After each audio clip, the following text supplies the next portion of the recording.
नमस्कार, मैं हूं अंजलि और आप देख रहे हैं भदोही वाला का समाचार बुलेटिन।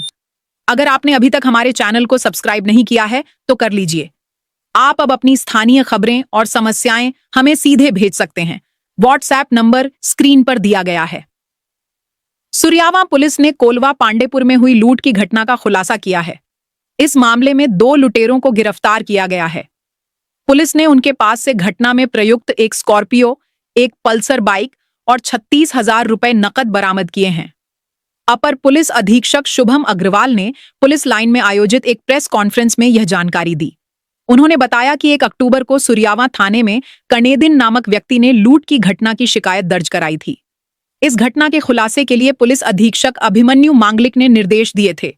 मुखबिर की सूचना पर कार्रवाई करते हुए पुलिस ने लुटेरों को दिव्या होटल तिराहा और विद्युत विभाग मार्ग से गिरफ्तार किया।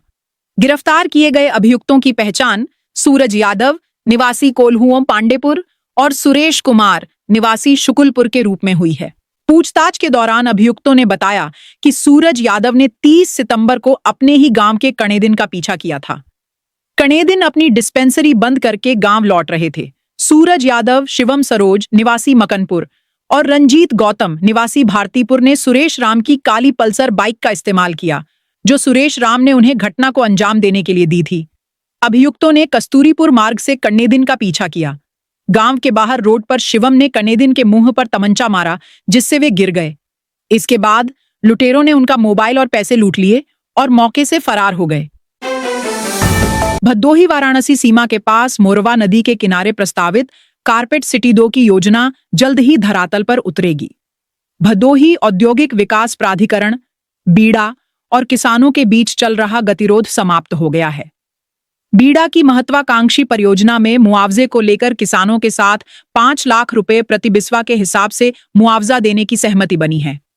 25 हेक्टेयर भूमि का अंश निर्धारित करने का काम भी लगभग पूरा हो गया है। भदोही चौरी मार्ग स्थित मोरवा नदी के बगल में 32.24 हेक्टेयर क्षेत्र में कारपेट सिटी 2 विकसित करने की योजना है। यहाँ 7 हेक्टेयर जमीन सरकारी है। यह जमीन बीड़ा को पहले ही मिल चुकी है। वहीं अन्य 25 हेक्टेयर जमीन जो किसानों की है, उसके अधिग्रहण को लेकर लंबे समय से किसानों और बीड़ा अधिकारियों के बीच वार्ता चल रही थी, जो लगभग अब पूरी हो चुकी है और अधिग्रहण को लेकर किसानों की सहमति भी मिल चुकी है। बीड़ा अधिकारियों की माने तो अंश निर्धारण के बाद प्राधिकारी बोर्ड में इसकी स्वीकृति होगी। जमीन के लिए सभी 242 किसानों से बनी सहमति के हिसाब से मुआवजा अदा करने के लिए बीड़ा को 100 करोड़ से अधिक रुपए की आवश्यकता होगी। फिलहाल मुआवजे को लेकर लंबे समय से चली आ रही बाधा से मुक्ति मिल गई है। जिले के 6 ब्लॉक की 87 ग्राम पंचायतों में शुक्रवार को ग्राम चौपाल का आयोजन किया गया। नामित नोडल अफसरों ने जनता की समस्याएं सुनकर निस्तारण का भरोसा दिया। ज्ञानपुर ब्लॉक के देवाजीतपुर गांव में आयोजित चौपाल का डीएम शैलेश कुमार ने औचक निरीक्षण किया। डीएम के पहुंचते ही अफसरों में खलबली मच गई। काम के प्रति लापरवाही में एडीओ को निलंबित कर दिया, जबकि कोटे की दुकान का जांच का निर्देश दिया। चौपाल में डीएम ने ग्रामीणों और विभागीय अधिकारियों से योजनाओं और सेवाओं की जानकारी ली। ग्राम विकास अधिकारी चंद्रशेखर से जब डीएम ने voter duplicate verification, job card, PM Awas Yojana, farmer registry, PM किसान की सूची का गूगल शीट सत्यापन, मनरेगा श्रमिकों की संख्या एवं अन्य चल रही गतिविधियों की स्थिति पूछी, तो वह सटीक जानकारी उपलब्ध नहीं करा सके। कार्यों में शिथिलता, लापरवाही एवं योजनाओं के प्रति उदासीनता देखकर डीएम ने तत्काल प्रभाव से ग्राम विकास अधिकारी को निलंबित कर दिया। अधिकारियों से कहा कि लापरवाही किसी भी स्तर पर बर्दाश्त नहीं की जाएगी। जिले के सिंहपुर से खरागापुर मार्ग को 5.5 मीटर चौड़ा किया जाएगा। प्रयागराज की सीमा से कनेक्ट वाली 12 किलोमीटर लंबी रोड के सुदृढ़ीकरण पर 16 करोड़ 70 लाख रुपए खर्च होंगे। शासन से इसकी स्वीकृति मिल गई है और पहली किस्त के रूप में 5 करोड़ रुपए जारी हो गए हैं। लोक निर्माण विभाग रोड निर्माण की कवायद में जुट गया है। जिले की 546 ग्राम पंचायतों और 7 नगर निकायों में करीब 2500 किलोमीटर रोड का जाल बिछा है। लोक निर्माण विभाग पीएमजीएसवाई जिला पंचायत के साथ नगर पंचायत, मंडी समिति मार्गों की निगरानी करती है।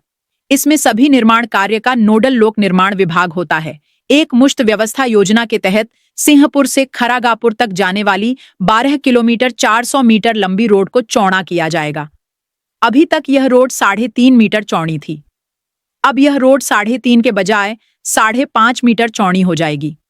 16.7 करोड़ से बनने वाली सड़क को पहली किस्त 5 करोड़ 1 लाख रुपए स्वीकृत हो गई है। खरीफ अभियान की प्रमुख धान फसल की कटाई मड़ाई के बीच किसान रबी सीजन की प्रमुख गेहूं के साथ दलहन तिलहन फसल के बोआई की तैयारी शुरू कर दी है। इसके लिए खाद बीज की व्यवस्था की जा रही है। ऐसे में कृषि विभाग भी किसानों को बीज को लेकर किसी तरह की दिक्कत न होने पाए व्यवस्था करनी शुरू कर दी है। कृषि विभाग जहां 7,000 क्विंटल गेहूं बीज की बिक्री करने का लक्ष्य तय किया है, तो 6,790 क्विंटल बीज की आपूर्ति भी सुनिश्चित कराती हुई राजकीय बीज गोदामों से वितरण का कार्य शुरू करा दिया है।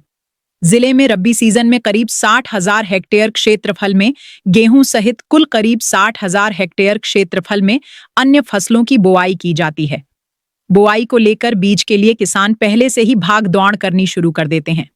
ऐसे में समय से किसानों को बीज हासिल हो सके, कृषि विभाग ने तैयारी कर रखी है। विभाग के अंतर्गत संचालित राजकीय बीज भंडारों में 7,000 क्विंटल गेहूं बीज की बिक्री का लक्ष्य तय किया गया है। गौशालाओं में गोवंश के संरक्षण की आवश्यक सुविधाओं का अभाव चिंता का कारण बना है। भले ही शासन स्तर से इसके लिए धन उपलब्ध कराया जा रहा है, लेकिन अधिकतर गौशालाओं की हालत ठीक नहीं है। जितने पशु गौशाला में हैं, उससे कहीं अधिक रोड पर घूम रहे हैं। जल का अभाव होने के कारण पशुओं को घर एक भी चंद कर दी गई है। वैकल्पिक व्यवस्था के तहत मधुपुर वार्ड के रैमलपुर में अस्थायी गौशाला का संचालन किया जा रहा है। इसे सुविधा संपन्न कर स्थायी रूप देने की तैयारी हो गई है। इसके लिए नगर पालिका की ओर से भेजे गए 1 करोड़ 65 लाख के डीपीआर को शासन की स्वीकृति मिल गई है। पालिका धन का इंतजार कर रही है। कहा जा रहा है कि पिपरीस में संचालित कान्हा गौशाला की तर्ज पर रैमलपुर में भी संचालन लागू होगा। ईओ का कहना है कि 300 गोवंश की क्षमता वाले स्थायी गौशाला का निर्माण होने के बाद समस्या का समाधान हो जाएगा। धन अवमुक्त होते ही कार्य प्रारंभ कराया जाएगा। लोक जनशक्ति पार्टी लोजपा भदोही इकाई ने बिहार में राष्ट्रीय जनतांत्रिक गठबंधन एनडीए की जीत का जश्न कोल्हापुर स्थित एक निजी प्रतिष्ठान में केक काटकर मनाया। इस अवसर पर पार्टी के प्रदेश महासचिव एवं भदोही प्रभारी कमल तिवारी मुख्य अतिथि के रूप में उपस्थित रहे। विशिष्ट अतिथि धनंजय दुबे थे, जबकि कार्यक्रम की अध्यक्षता जिलाध्यक्ष विकास दुबे ने की। कमल तिवारी ने इस दौरान कहा कि बिहार की जनता ने एनडीए पर जो अभूतपूर्व विश्वास दिखाया है, वह स्पष्ट रूप से दिखाई दे रहा था। उन्होंने बताया कि बिहार में पार्टी की ओर से उनकी ड्यूटी लगी थी और जनता का झुकाव तथा विश्वास शुरू से ही एनडीए की ओर था। तिवारी ने आगे कहा कि बिहार में एक बार फिर सुशासन की सरकार बनेगी, जिसमें लोजपा अहम भूमिका निभाएगी। आजाद अधिकार सेना के कार्यकर्ताओं ने कलेक्ट्रेट पहुंचकर राष्ट्रपति को संबोधित एक पत्र का जिलाधिकारी डीएम को सौंपा। उन्होंने दिल्ली बम ब्लास्ट और अन्य आतंकी घटनाओं पर ठोस कार्रवाई की मांग की है। कार्यकर्ताओं ने आरोप लगाया कि गृह मंत्री अमित शाह के कार्यकाल में कई आतंकी घटनाएं हुई हैं। उन्होंने दिसंबर 2024 में बेंगलुरु बम ब्लास्ट, मार्च 2015 में जम्मू हमला, जुलाई 2015 में गुरदासपुर हमला, जनवरी 2016 में पठानकोट हमला, सितंबर 2016 में उरी हमला, अक्टूबर 2016 में बारामूला हमला, फरवरी 2019 में पुलवामा हमला, अप्रैल 2021 में सुकमा हमला, जनवरी 2023 में राजौरी हमला और 2025 में पहलगाम हमले का उल्लेख किया।